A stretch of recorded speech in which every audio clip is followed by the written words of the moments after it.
Well, it says we're live, so I guess we're gonna believe we're live. How you doing, folks? I'm Manny Vitale, host of My Fight Our War and Manny Vitale's Wolfpack, and we are a little bit behind, but that's because you're talking to Manny Vitale. And all in all, though, we had some little changes and stuff with the studio, but everything's fine up and running. And hopefully, you guys had a great weekend. And it's about to get better because, as you saw posted, we have a very, very special guest. Jamie Toludo from Georgia is going to be joining us. And I've been telling you guys, I I like to go in and check out people's, their pages, and especially when you hear word of mouth from people that you know and that you respect. And as soon as I saw Jamie's work and saw, her, bit of her story, I don't like to get the whole backstory when I have a guest coming on because I'd like to get that wow factor as well. And she's got a wow factor, and she's got a heck of a story, and she is just an awesome person. So we're gonna bring Jamie on, and there she is. Hey. Jamie, how are you again? So good. Oh my God. Super excited to spend my Sunday with you. Oh, I tell you, Jamie, thank you so much. I know you're busy, and with all that you've got going on, I really, really appreciate you taking the time out to join us. Yeah, of course. Of course. Love meeting new creators all over the world. This Ah, wonderful internet gives us the opportunity to do that. So, I'm telling you, and when it comes to the internet and when it comes to this stuff, I'm the old dude. I am the pen and paper kind of guy, the newspaper instead of the Google and this and that. And oh yeah, IT is not my friend, but it's just when I first started this, it's like, well, wait a minute, it's not just people in Macomb County that are seeing this. It's not just Detroit, Michigan. It's the world. So, oh yeah, it was an eye opener. But yeah, yes. where are you at? You're in Georgia? I am in Athens, Georgia, which is home of UGA. Ah, Bulldogs football Bulldog. season's about to kick off here, so it's about to Oh, get wild. yeah, I can't wait. I can't wait, man. We have our Michigan Wolverines and our Spartans, and that lovely rivalry back and forth with that. But man, you nailed it. I can't. Football season, Saturday, Sunday, look out. But again, man, Jamie, thank you so much, man. And I was telling people before you came on, is seeing just the stuff that people do. And for me, when I started my journey doing this, I learn every day as far as just what I'm doing, starting a podcast, starting a support group, family, and not having a clue. I mean, I've never had classes as far as like counseling for alcohol or any type of addiction or life coach or anything. It's kind of like, man, you go by what you know, and like I've said, I'm one of you, and just looking at the amazing stuff and all the work that you do, and but it all happens because of our past, and our stories are freaking incredible, and yours yours as well, man. So I just like to get start with you as far as what your story is and what led you down this dark journey that we went through to get to the amazing place we were at. So go ahead and just let's tell a little about yourself and what happened. Sure. So of course you know, being a woman in long-term recovery, I like to say first that, I just celebrated 9 years in Oh, recovery. all It, right. yeah, it's been so amazing, so amazing, life changing, a life beyond anything that I ever imagined. And I believe that addiction for me, my addiction, my main substances were pain pills and meth. That was really kind of like what took me down to my rock bottom. But it started, I believe this is the same for most people who struggle with addiction, alcoholism, with childhood trauma. And so childhood trauma is a gateway for addiction. And growing up with an alcoholic father and a house where there was like a lot of abuse and a lot of chaos, Mm. it was very hard for me to feel safe, to feel secure.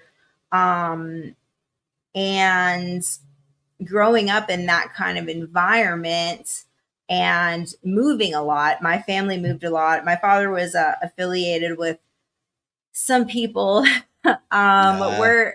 We're from Boston, and my Okay. family is Sicilian, so we Paisan, Vitale. I affiliate with some people. That's how. yes. Don't you love when we were younger too? You had everyone was uncle. Who's that? That's your uncle so and so. What does he do? Don't worry about it. Yes, exactly, exactly. So we moved a lot, and we would have to make some quick moves sometimes, quick moves across the country.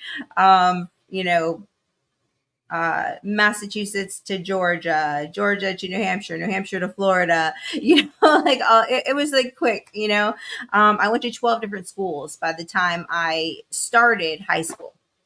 And Wow. so that was really hard with the already trauma, chaos, things that were going on.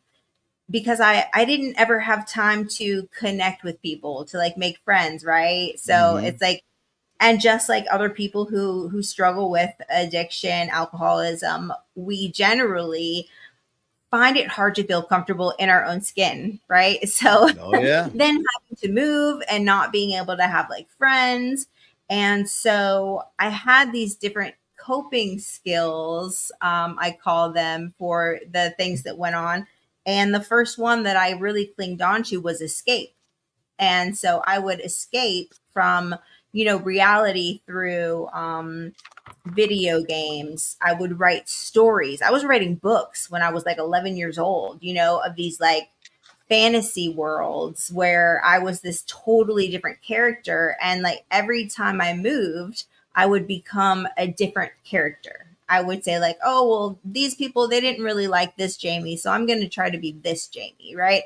And I would try to adapt so that I could be, accepted and loved, by people. Um, but, Now, Jamie, we was all there know. at this age? You said what time? How old? About 11, 12, or somewhere around there. Hmm. Now, when Yeah. this was going on, when you were doing those, that's you know what? When you say that, man, for that young to find that mechanism to do that, that's pretty freaking incredible for someone so young that's dealing with all that turmoil. With how old were you when alcohol or drugs came? Was that at during this time as well? No. Oh, okay. I was a pretty late bloomer. I actually didn't get into that stuff until probably my sophomore year in high school, my junior year in high school, maybe. Okay. And that was when I found my first group of like real friends. When I got to high school, I actually got to stay at my high school for all 4 years. I Wow. think my dad got older. At More. the you know what? And the thing is, I I know what you're talking about is um, what you mean about having to move suddenly and for certain reasons and because of knowing certain people. So I got you. But the weird thing is, being that young, it's kind of freaky how it feels normal. It's just like, oh, Yes. doesn't everyone move at 2 in the morning? Let's see. And what's your name? Oh, okay. And we don't talk to who? So I mean, but for you to do that writing to escape, man, that's pretty cool, man, for someone so young.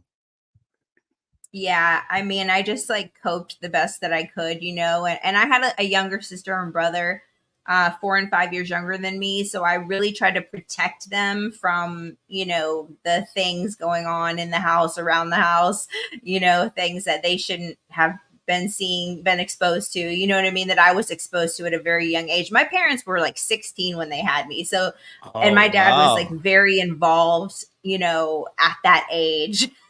Oh yeah, yeah, yeah. So That Yeah. So, I mean, so you were taking on such man. I tell you, you are. I can see now where that strength comes from, man. From all the stuff that you do.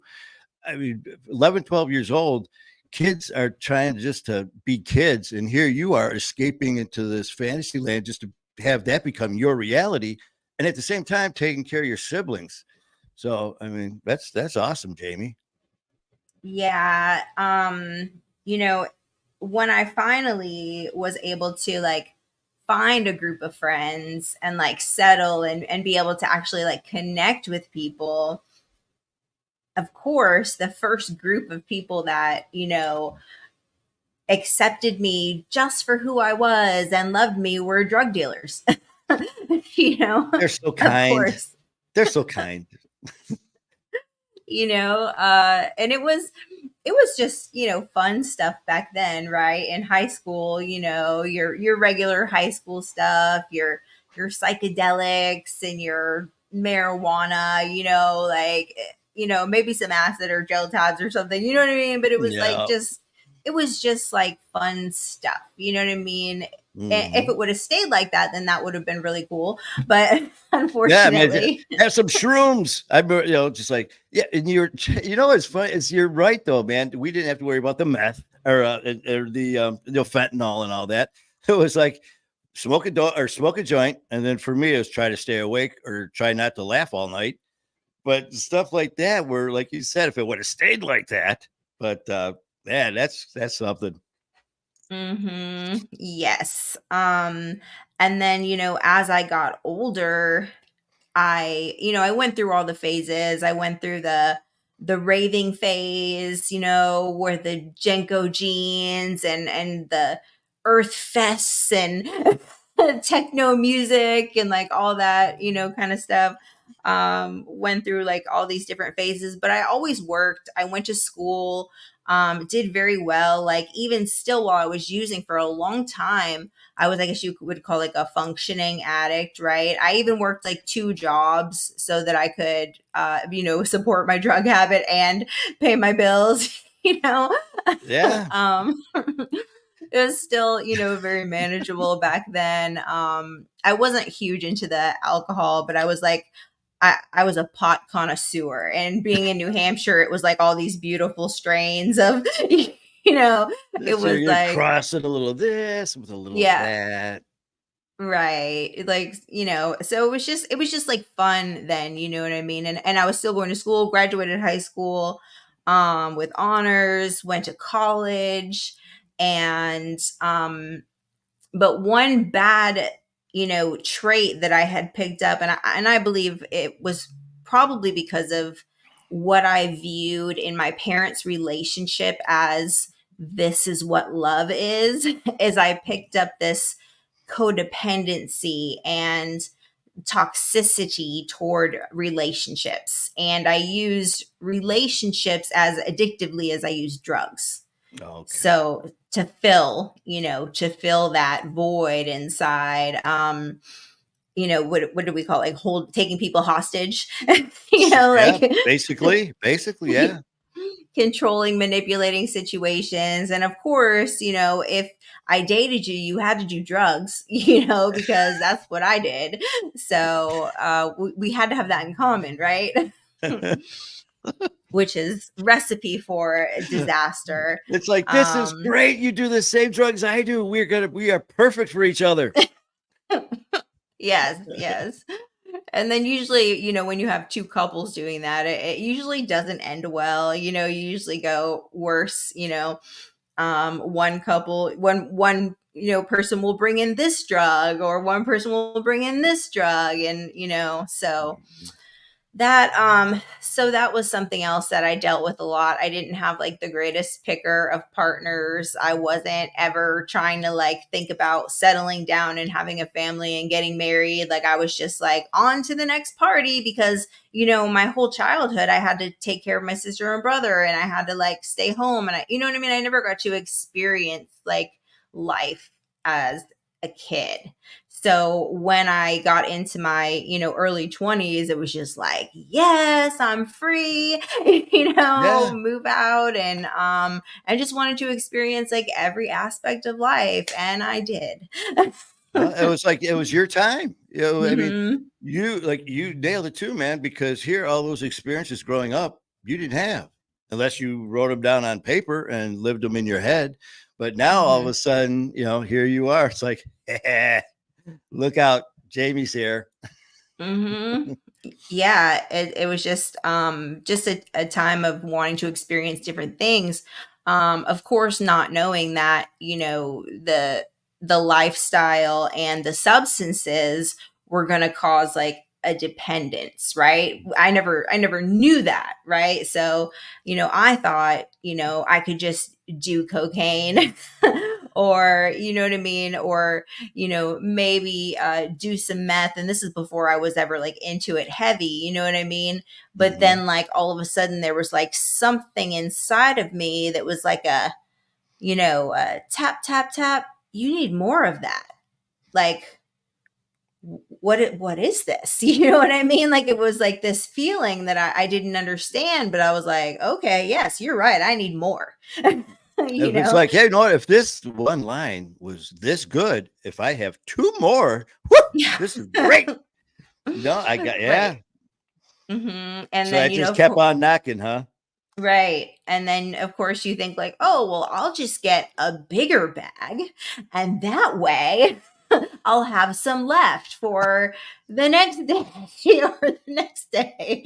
But it never happened like that. That never happened. Remember, when we were like talking about that, it's just, I swear to God, did we grow up together? Because it was, remember, it was like you and your buddies, you would be like, hey, you got $10, man, we'll go in and buy a quarter. And then Hmm. it'd be like maybe, like this big, you have like two little, and next thing you know, it's like, wow. And then you'd hear, like, 8 ball or a half or so like that. People would be like, what? And then that was so far out of our, it's like, no, that would never be me. Well, as we know, Right. Exactly. Exactly. And still just, experiencing things and going through things. And of course, like, with my coping skill being escape, whenever anything happened that I couldn't handle, like emotionally, like a breakup, anything with rejection, oh my goodness, anything with rejection would spiral me, you know what I mean? And it was like, can't handle it, can't handle it, can't handle it, need to escape. Well, how am I escaping now? Now I'm escaping with drugs, right? So, and the more it grew, you know what I mean? Like, my tolerance and my need to escape from bigger things, because they say little kids little problems, big kids big problems, right? So yes.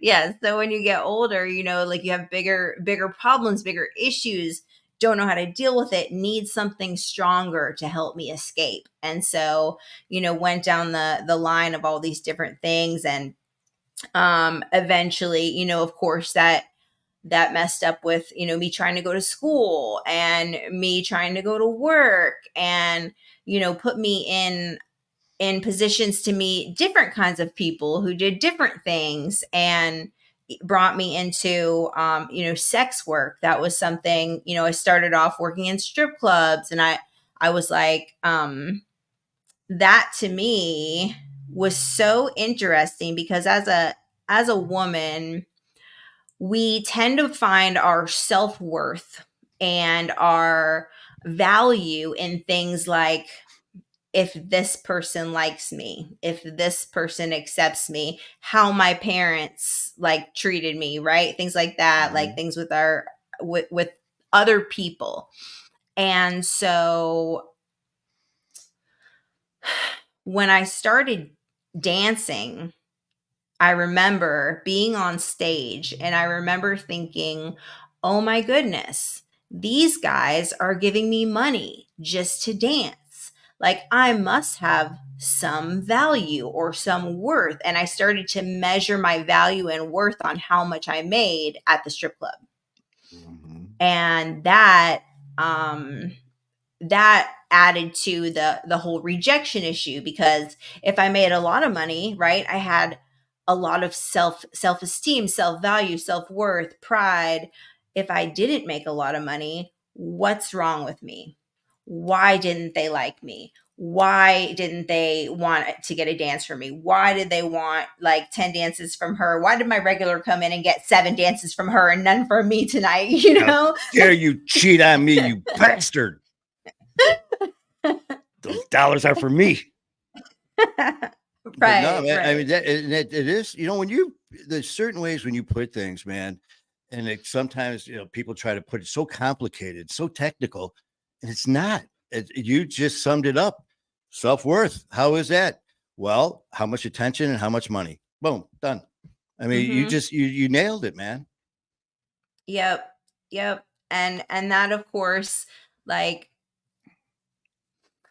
got to a point where I couldn't handle like the rejection anymore of it, and I had built like a clientele of, what do you could call them, boyfriends, right? So I had like seven boyfriends at the club, and then I would see them outside the club one time a week or every other week or something, you know what I mean, and they would pay my bills.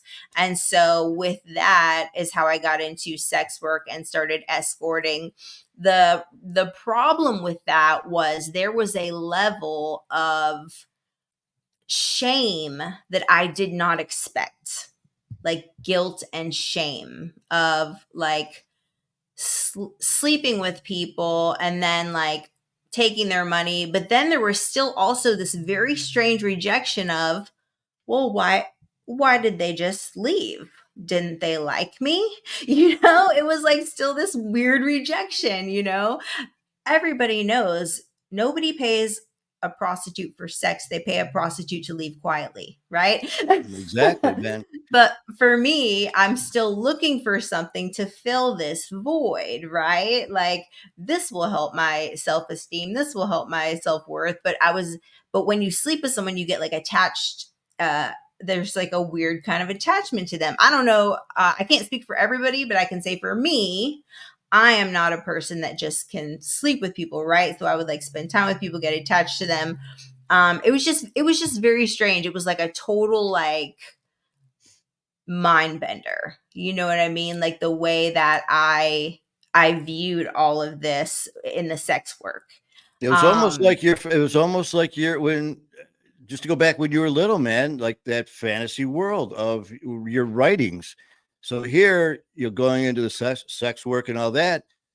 We, like you said, we all know what it is, but you turned it into something different. You turned it into, no, that's not what it is. That's what it is to other people, but not to you. So again, man, I mean, very, you know, let's see, what's the word? Intricate, very detailed. I mean, yeah, I mean, you can definitely see that in you to go through it, explain it the way you did, man. It's pretty amazing. um and that of course added to the, like I was saying, the rejection, and then feeling like a guilt and shame about it. And of course, so I needed something stronger to help me escape from those feelings, and then I went and did started smoking crack. And at one point I went to school for massage therapy, and I was doing really well in school. I actually, when I went to massage therapy school, I went to massage therapy school because I thought it was a great opportunity. I had a son at the time. He was like, I think my son was 2 at the time. He was 2. And so I thought, I can do this job. I can make my own hours. I can have my own business. I can take care of my son, and I won't need any other guy, and I won't have to sleep with people for money anymore. Right. Like Mhm. it was like my out. And it was very strange because I was actually really good at it, because I had gone to college. Like I was saying before, I went to college. I got an associate's degree in business and psychology. I was like 6 classes away from my bachelor's in international business when I dropped out. So this was like a couple years later, trying to, do something different. And when I started massage therapy school, like it was like I finally felt like I found my purpose. I was like helping people, right? So it was something actually filling that void that was good, right? I was like, oh my goodness, like I'm actually helping people when I do this. And because I specialized in medical massage. So I really cut back on like the drugs and like because massage therapy school is hard. It's like anatomy and physiology, and I am Oh not a yeah. science buff. So I had to get like a tutor and like all this stuff. So I was trying really, really hard to do the right thing. During that time, it was a 9 month school year. And what happened was I went through three very traumatic things happen in like a 3 month period, where I had a miscarriage with my kid's dad. I had a miscarriage. Um, then I got sexually assaulted in Ybor City, and when I tried to report it, the sheriff basically was like, "Well, what did you think was going to happen?" It was by football players. And so basically they were just like, well, that was your fault for going with them, You put They yourself had in that position. I mean, so they, again, blaming the victim. right. And so they did a, like a toxicology report on me, and the guys had given me, we were drinking, it was my 26th birthday, and I had met them at the club, and they were giving me bumps of cocaine, and actually they were giving me Special K, not cocaine. And so that's what we found out when they did the toxicology report when I went to the crisis unit. And so there was that, um, and then my father died suddenly. He was 42 and he had his third heart attack. And it was just like I just couldn't take it anymore. You know what I mean? I just kind of like lost it. And I came to this mindset that I was going to go back into sex work, forget trying to do the right thing and go into school. Like I'm still going to go to school, but whatever, like the next time anybody like has sex with me, I'm leaving and it's going to be with a pocket full of money. Like it was like I was trying to take back control of, the control I didn't have in that situation. And so, ended up getting an ad on Craigslist. And the day before, this was like 3 weeks later, was my graduation from massage therapy school. The day before my graduation from massage therapy school, I got arrested in a prostitution sting. And it was in Polk County, Florida. And they made an example out of me, and they blasted me on the news for like 3 days straight. My school found out, obviously. They kicked me out. They wouldn't give me my diploma or anything like that. And that was really hard. That was really hard. It was so crazy because I don't know if you know anything about Polk County, Florida, but Mm. the Sheriff Grady Judd, he's a wild one. He's a Oh, wild one. You I might have think heard of him. yeah. Is he something about the way he runs the prisons, the jails, and all that stuff, and just outrageous shit that he does, right? As far as like with inmates and their attire and stuff like that. Is that him? Like whenever he catches anyone, like he just does this whole out like charade on them. Like he will, if he does a drug bust, he'll make like TikToks with the sheriffs, like flashing the money and the guns and the drugs, Okay, and like that's being like, him. haha, we got your money and you're sitting So, in jail. You know what I mean? Like he's just wild. and that's who got you. That's who got me. Um, Oh, yeah, so they had this whole thing. It was like a hotel. The hotel was shut down for maintenance. I didn't know because it was in a different county. I'd never been there. It was like an hour away. And they had, I'm talking the hotel people at the desk were fake. They had like people walking around like they were staying there that were fake. Like it was like a whole stage thing. I mean, this was a big thing. And I remember like being in that hotel room, and the guy, I knew there was something weird because whenever you show up to a call, like it's pretty average what happens. You walk in, they take their clothes off, you know? So I knew like there was like a broken mirror, there was a laptop, and I was just like, something seems off here, you know? And he kept asking me, so what do they sell on Craigslist? Like, who cares? Are you going to take your clothes off or not? You know what I'm saying? Like, what are you doing? And I tried to run out the door, and the double door of the hotel room swung open, and like 25 cops and reporters. The Dateline guy was there. I mean, this is like a big, a When big was this? deal. What year was this? This was in 2006. Jeez. Yeah. And yeah, so went to jail, and then I ended up getting the charges dropped because they couldn't get me on camera because I wasn't agreeing to what they were trying to get me to agree to, you know. And so I finally did end up getting my massage license many years later. Okay. And got a chance to make amends to my teachers for embarrassing them and letting them down, and the owner of the school.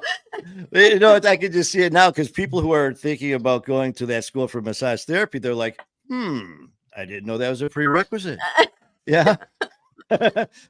So it's like, Jamie, we hate you. Hey, you know what? Business just went way up. But that's, I mean, I can't admit. So here you are. The door's right there. All of a sudden, the door opens. You know, okay, the cops. All of a sudden, reporters. Yes. Yes. I mean, they came rushing. I mean, cameras rolling. Yep. Wow. Yep. But I will tell you, it was the first time since I was really young that I remember stepping back and putting my hands over my face and saying, "Oh no, God," and just crying out to God. And it was my first time that I had cried out to God in a long time. Okay, that's the first. You know what, Jamie? With all this here, um, you said how long before that you said your father passed, but before that, I mean, did they know? I mean, as far as like the drugs and all the issues going on, I mean, what was going on with your parents and stuff like this when this was happening? Was there intervention with them? No, my father had just died 3 weeks ago, 3 weeks before this happened. But I mean, like prior. Um, So I mean, was it because there was the drugs and all that before that too, right? Though. right. Uh, Yes. Yes. But No, there was no like intervention with them. My father okay. also, you know, he was one of us. And this was in the era, you got to think like in the early 2000s. So he had a herniated disc and got infected. So they put him on pain pills, right? He became disabled, and they put him on pain pills, and all of a sudden he's doctor shopping. So Yeah. he had his own stuff. They had him on pills to go to sleep, pills to wake up, plus he smoked 2 packs of cigarettes a day and drank Bacardi and Coke all day long. You know what I'm saying? So yeah, the last thing So he wasn't, sitting there. So Jamie, how was your day? What were you no. doing? He was in his own little world. Right. Right. Gotcha. Yeah. And my mom was trying to cope, you know, with me, and you know, my sister had a drug habit too. My brother he was away in college. So yeah, there was no real like intervention, and I had never really been like in trouble, you know what I mean? Like, and of course, you know, when this happened, you know, my father had just passed. So it was like nobody really said anything to, like, I mean, I don't know, they just never really said anything to me. I don't know why, you know what I mean, I probably would have said something to somebody. You know, like, what's going on, why are you on the news for 3 days straight? You know. Yeah, that may have come up in conversation, but But you know, the old school Italian family, you know, I don't know, in my family they kind of just swept everything under the rug, you know. you don't talk about it, and it stays within these four walls. Exactly. Yes. Yeah. Yep. So that sent me on like a whole spiral. I tried to do a geographical change. My mom moved to Georgia, so I went with her. We were in Florida at the time, and tried to do a geographical change and was going to do the right thing and wanted to be a mom to my son and all this stuff. And within 3 months, I'm working at this multicultural bar doing the $5 dances, the like international dances, like the merengue and the you know Macarena. like Hey, and it was the big, it was like a it was like a wing place, but then when you walked in there was like a door and there was like a big dance floor and it had like a bar and so I it was basically like a front for like a cocaine ring, so of course I'm right in the right place. I'm exactly where, you know what I mean? I can move to a different state and I'm going to end up right back with the same, except now this I'm doing it with Colombians and Peruvians and Mexicans and you know what I mean? So it's just the same thing, different state. oh Because boy, wherever Jamie goes, there she is. You know what I mean? where's turmoil? You mean Jamie? Yeah. Right. So it just, was the same thing working. My best friend was the uncle, the head of the cocaine ring, you know what I mean? So there And goes then that of uncle course, thing again. Yeah, that's the yeah, uncle. Yeah. yeah. And then got into some other things, um into crack really bad, ended up getting busted in a house that got raided. That was really scary. For anyone who's been in a house that got raided, it is terrifying. They just came Terrifying. dashing through the door. There's flashbangs going and everything, or did they? Yeah, it. Yeah, kicking the door down, big Mm, guns in your face, and they're like we're all black, and so it's just wild. It's traumatizing. But I went to jail. That was the first time I had ever like spent any significant time in jail, and that was only 20 days. But the three ladies, or there was two ladies, and then me. So yeah, there's three of us in the cell, and they were women who were in and out of recovery. So these are the first people that I've ever met that I knew anything about this thing called recovery, right? And so they gave me a Bible in there, and I started reading my Bible and I was talking with them, and it was like something in me connected with them, but I didn't understand what. Like it's like it was like I finally found like this kind of connection with someone, but I didn't understand that it was through the addiction, and the recovery aspect, how we connect with each other being in recovery, and so I got out after 20 days, tried to do the right thing again, and just couldn't really do it. Ended up getting back with my kid's dad. Before that, I was started another escort agency in Norcross, Georgia. I was working with this girl. Her name was Sugar. sugar. She had her own clientele, so there was no Craigslist, no ads. So I ended up like partnering up with her and ended up getting into the business of dating doctors. So that was interesting. So you go to a doctor, um, and they trade you prescriptions for sex.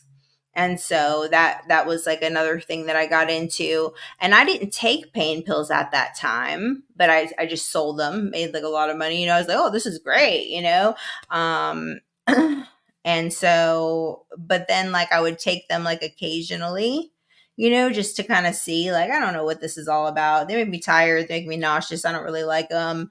Um and then all of a sudden one day it made me feel good. And I was like, "Oh, I like this. I can do this." And I have so many of them, right? And they're free. I'm not paying for them and I'm making all this money and whatever.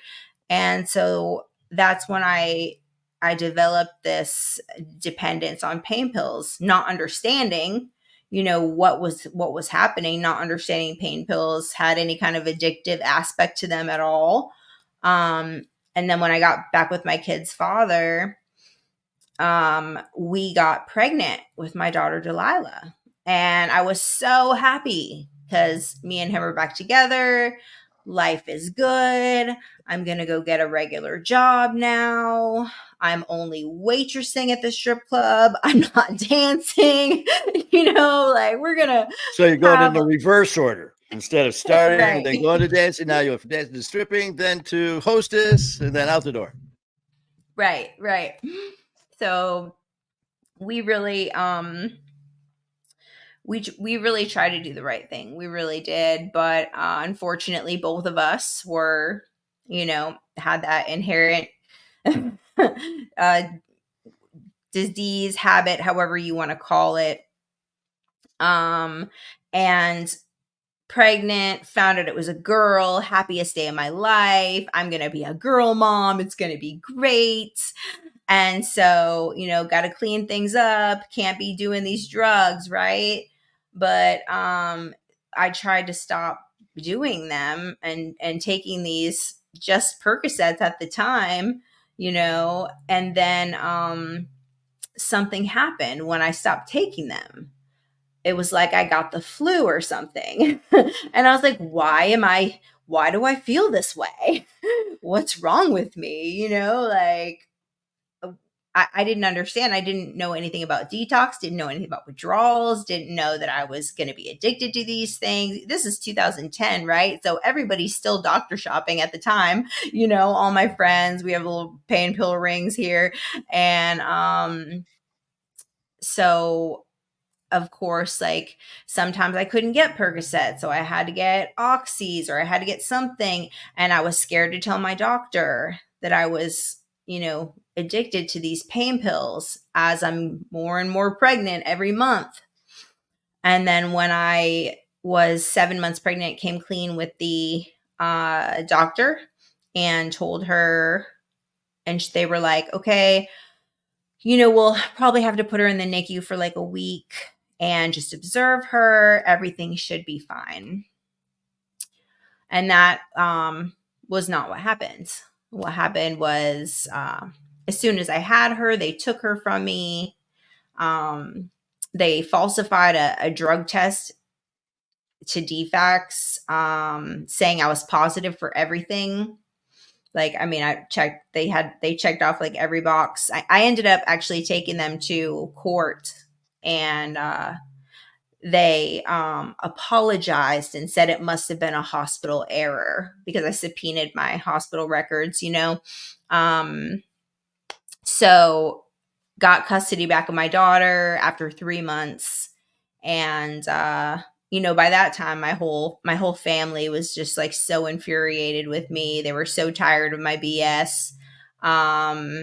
Me and baby daddy broke up because he started doing heroin, and I never did that. I got clean to get the baby back and do all the things. And then when he left, and I just couldn't handle it. I just, still no coping skills, right? No coping skills. Couldn't handle my family hating me, couldn't handle me and baby daddy leaving, couldn't handle the guilt and shame of having my daughter.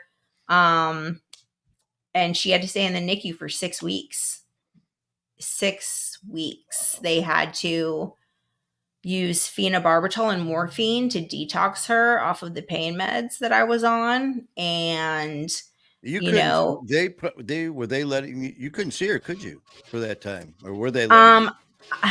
They would let me see her, but it had to be supervised, and it was, with the nurses that were scowling at me because I'm the mom that did drugs while she was pregnant. It wasn't like now. Now we have recovery coaches and we have support in the hospitals and we have advocates. Mhm. But back then, they didn't have that. So I was just couldn't cope with the emotions, the guilt, the shame. How could I do that? I was so excited. I was going to be a girl mom. I wanted to do the right thing. I don't understand why I couldn't do the right thing, right? Not understanding about this disease of addiction, not understanding about like the effects that it has like on the brain, and that you can't just stop using, take a break, like you have to go through steps to get well so that you won't go back,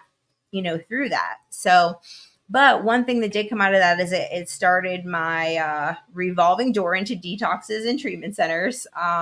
So went into detox 8 different times.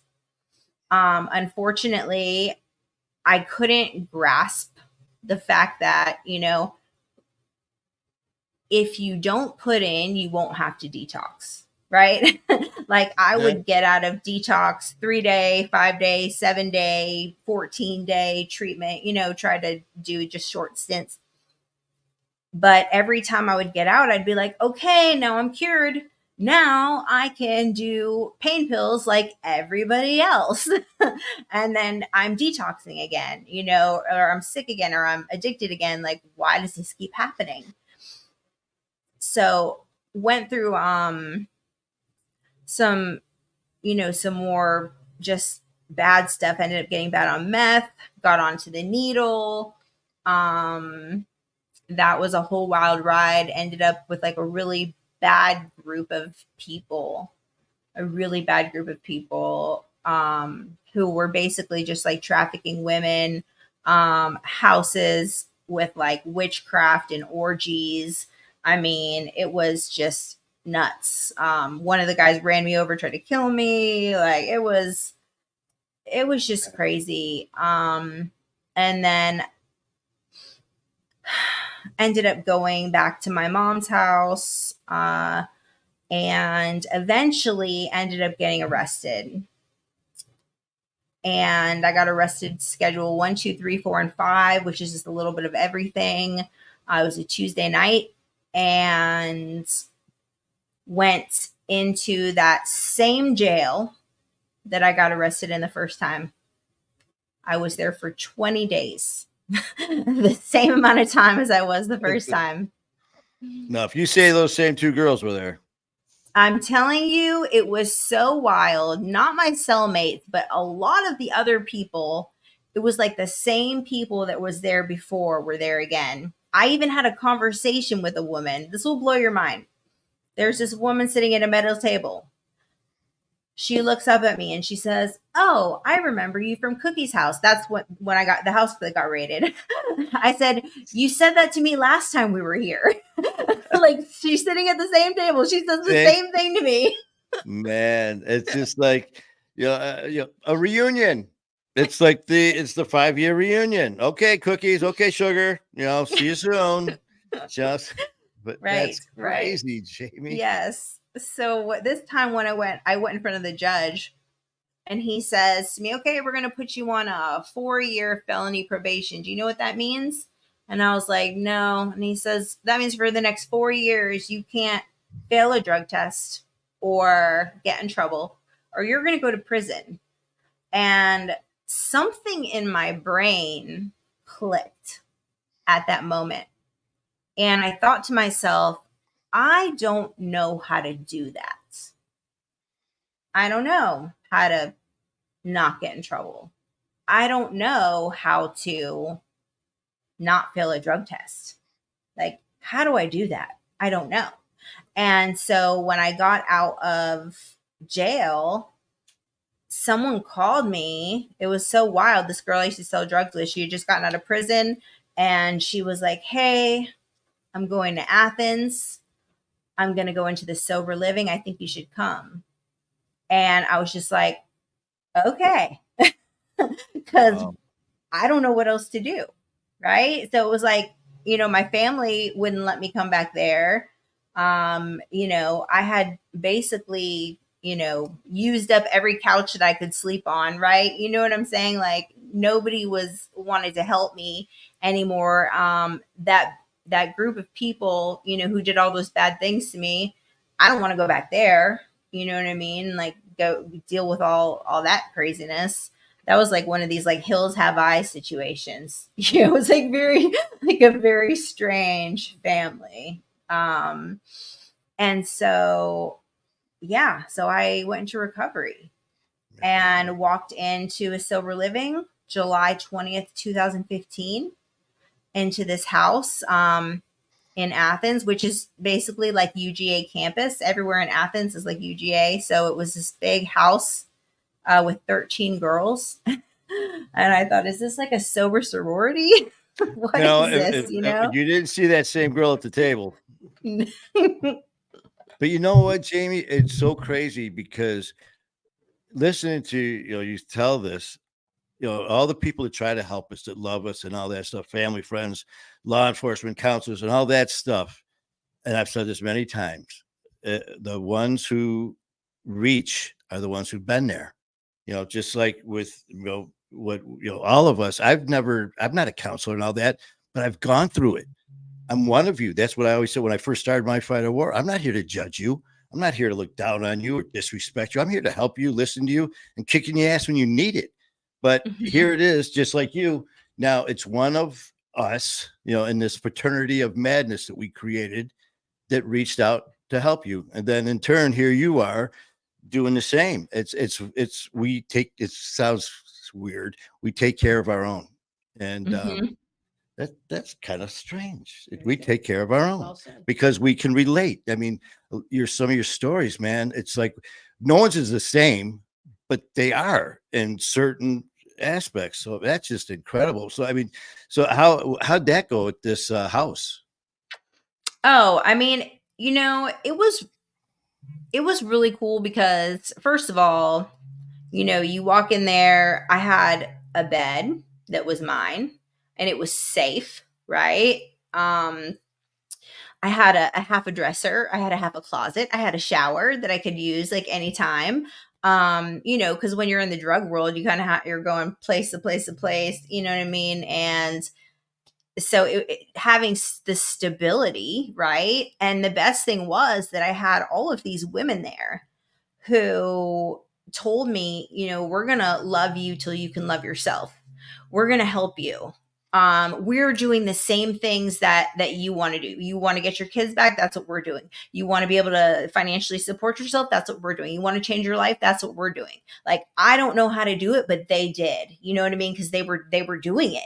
And so, I just followed their suggestions, right? They said, okay, you have to, go to meetings. You have to get a sponsor. You have to go get a job, and you can't wear that.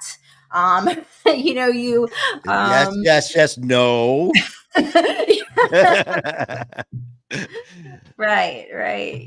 So it was like, oh, you need to get to work. No, you don't have to sleep with that guy for a ride. We'll bring you. You know what I'm saying? It was just, I mean, like retraining my brain of like all these things. Like, oh, really? Like you'll just give me a ride? And I for to be a nice guy. But the thing is, though, man, like you said, these girls in these houses are looking at it the way, like, I don't have to sleep with them. What's the catch? The catch is they're here to help. The catch is this is that next step. So I mean, I'm just laughing at your friends. No, Jamie, you don't have to do that. Oh, well, how come no one told me this earlier? Right. Oh man. Yep. And then I want to say it was 89 days sober is the first time I told my story. 89 days sober, I walk into the crisis detox center here in Athens, where I had been a patient twice. And I walk in there and I see these people and I tell them, I used to be in that seat where you are. And now I have 89 days sober and I live in a sober living and I get to talk to my kids and their eyes just like opening, like, wow, and all of a sudden I had this like just realization, this revelation, like, oh my goodness, this is my purpose, right? Like, this is purpose for my pain. This is why, like, I went through these things, like, so I can help other people because they're going to understand me because I've been through it and I can be living proof that you can change your life, that recovery is possible. And so that just started me being just so involved like in my community and in sponsoring women. I grew up a 12-step baby, mostly AA big book, but and and then branched out into other things. There's a lot of things that support my recovery today. Fitness, faith. I ended up being in a discipleship for 4.5 years with a pastor who was a counselor at the sober living that I went through.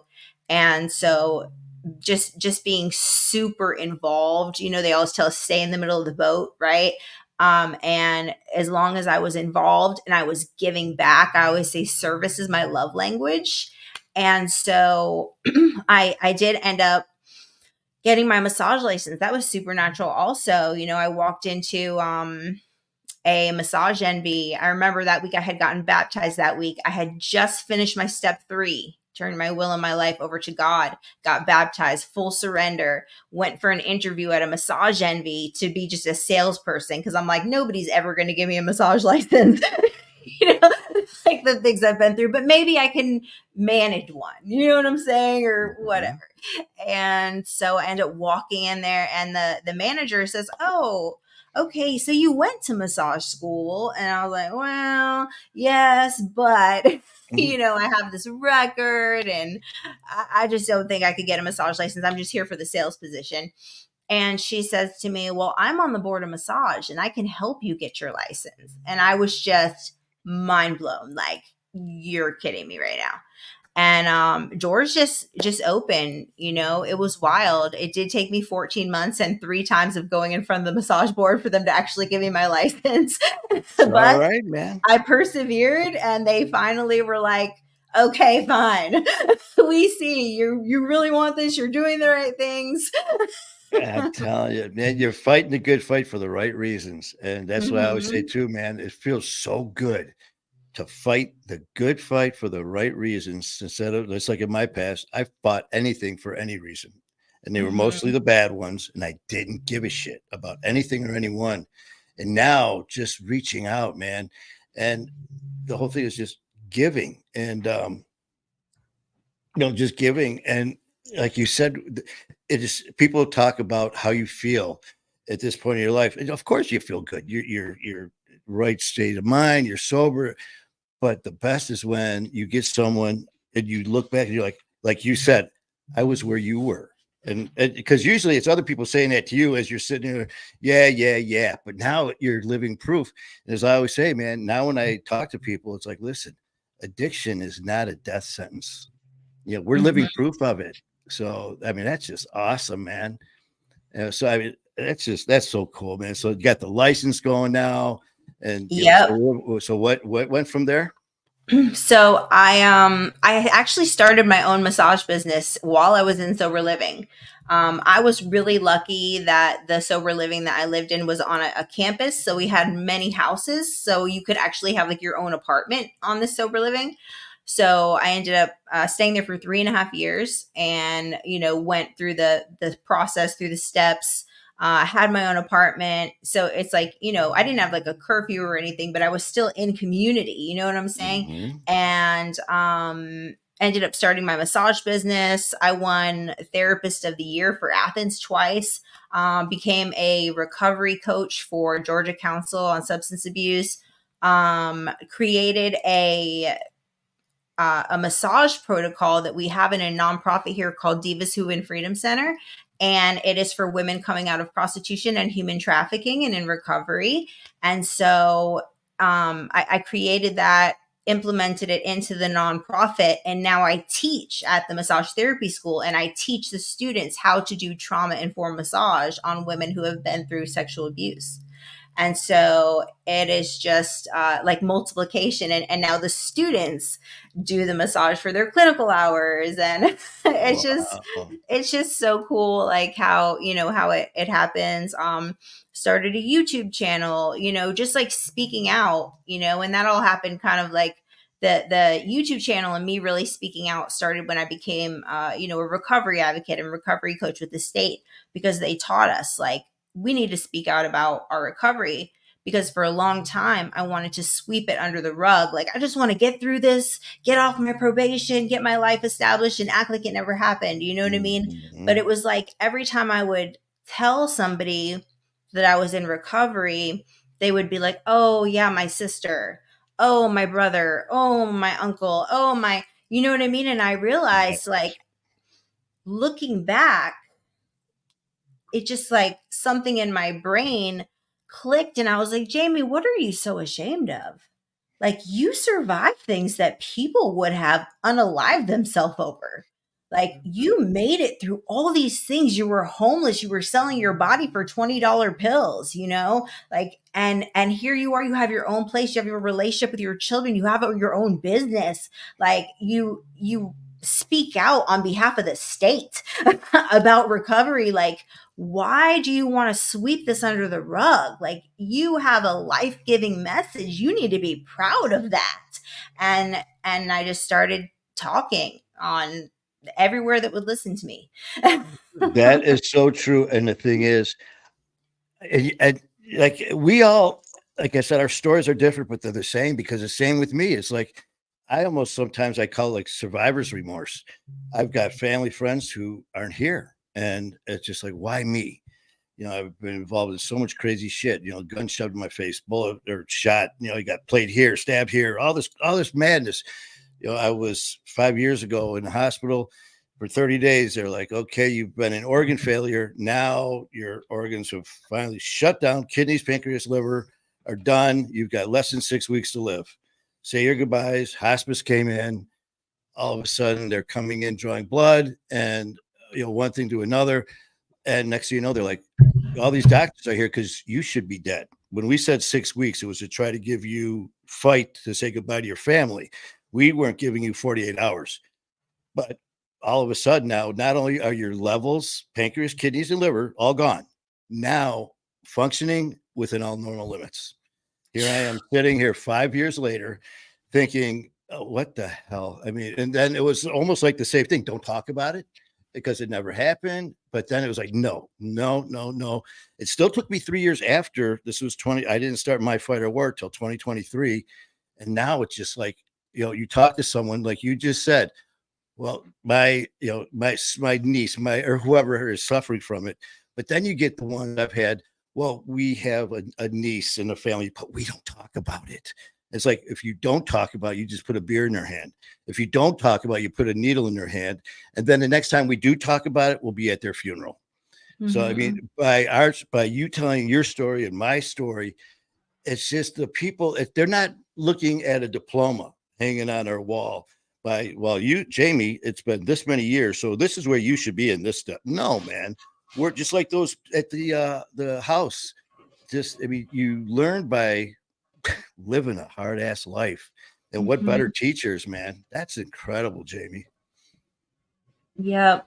Yeah, it's so true. Because I had gone to like so many like counselors, psychiatrists, like all this stuff, right? Like, they couldn't help me. Nobody could help me.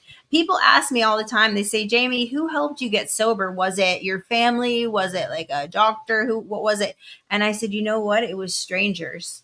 It was strangers that Mhm. I met in this room who helped me.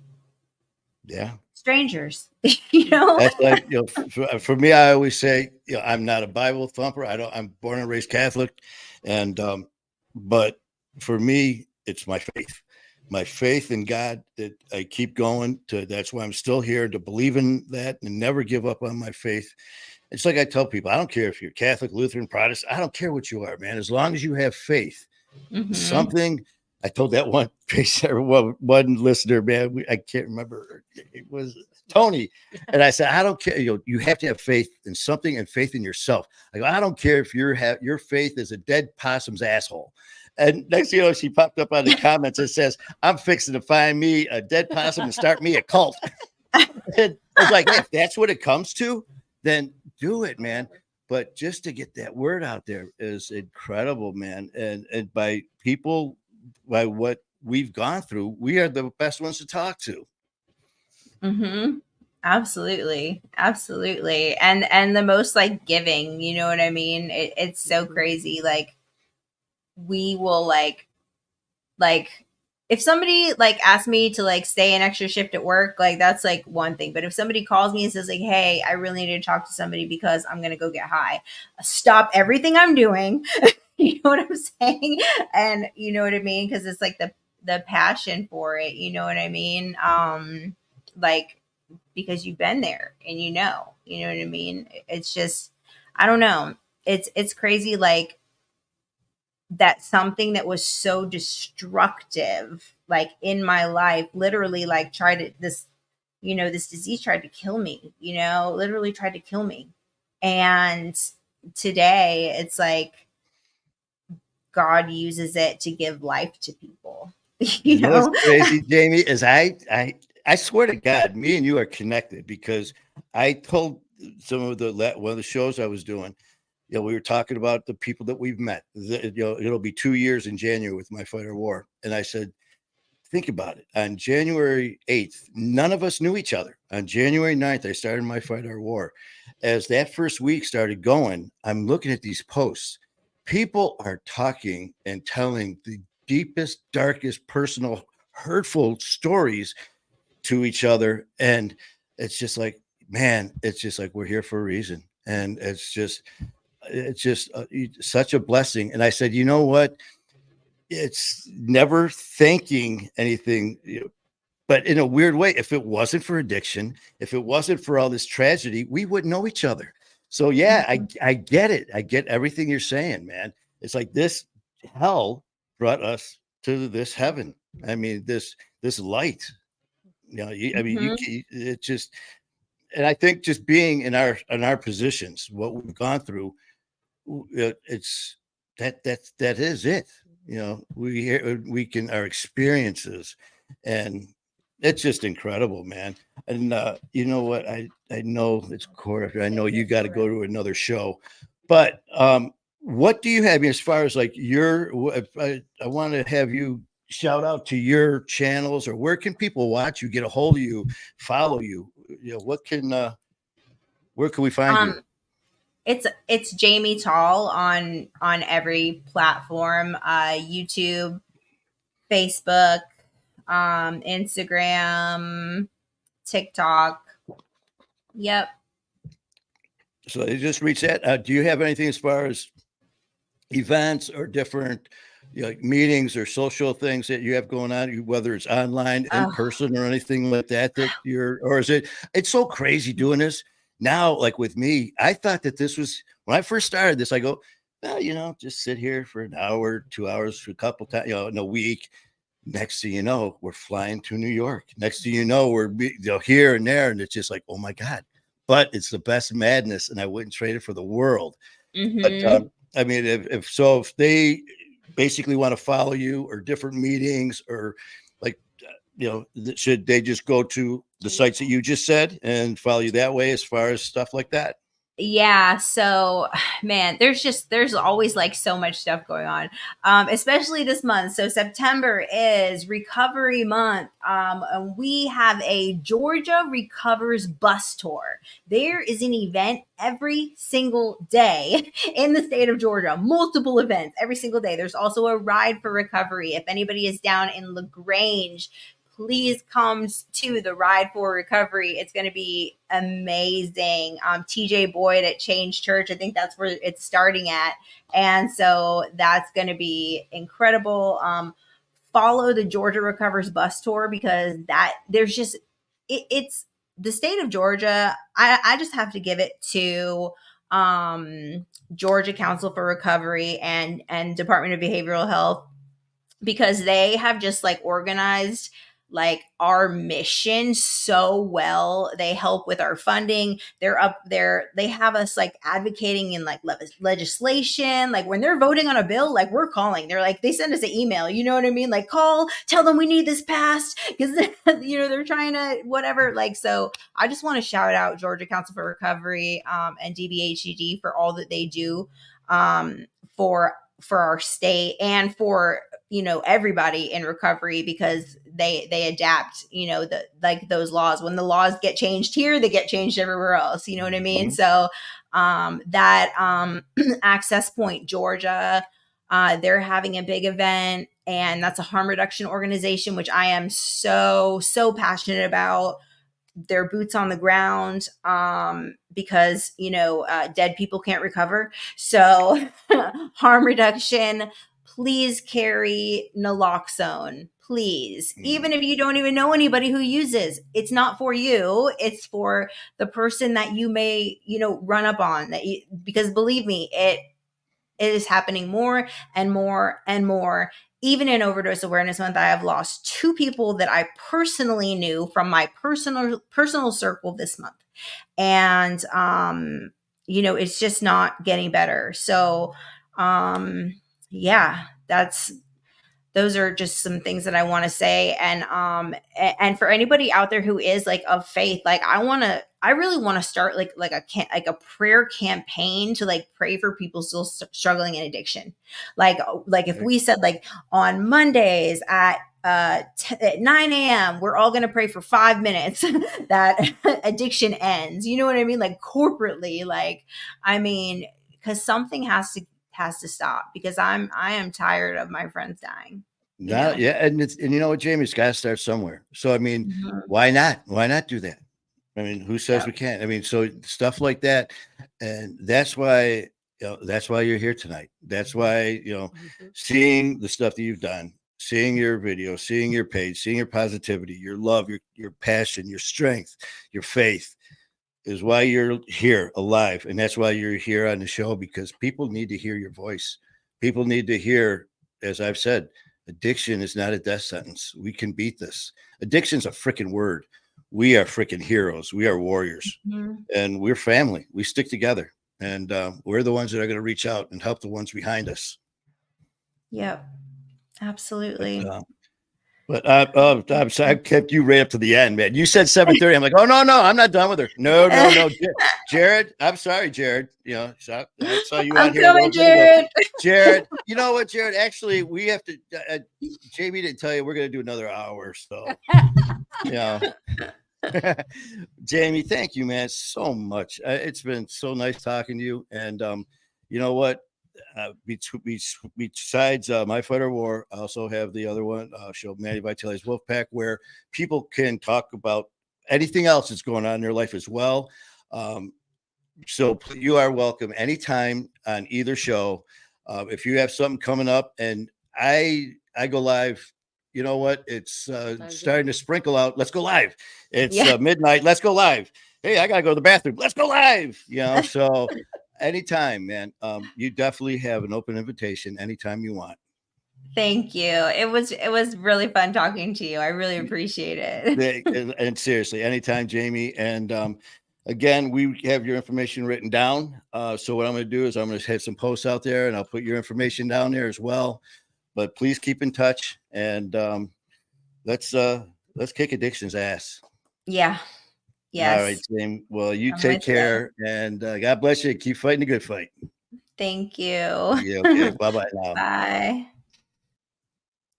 Well, there you have it, man. I told you guys. I told you that a special guest, Jamie Toludo. I told you that she had a hell of a story, and it's the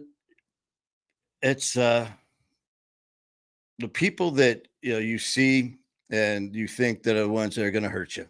If you didn't know any better, you see people on the street, you see people that you stereotype as the junkies and the alcoholics and the drug addicts. And then you think of the people that are going to help, the ones running around with suits and ties and the money and the fancy cars. Flip-flop that. The ones that are going to help you are, and I'm just being a little overkill. I get it. I know. But sometimes, the help that you're looking for is right in front of you. And I do mean that, because the help is right in front of you when you look in that mirror. That's the first step. It doesn't matter if you talk to Jamie, you talk to me, you talk to OG, you talk to, the first one is the person looking at you in the mirror. That's where it starts. That's where it ends. So it's been a great time, man. Thank you guys for joining us. And OG's got all of the comments and questions. Thank you guys so much for your comments. We were not ignoring you. We will answer them. Trust me. So OG, thank you.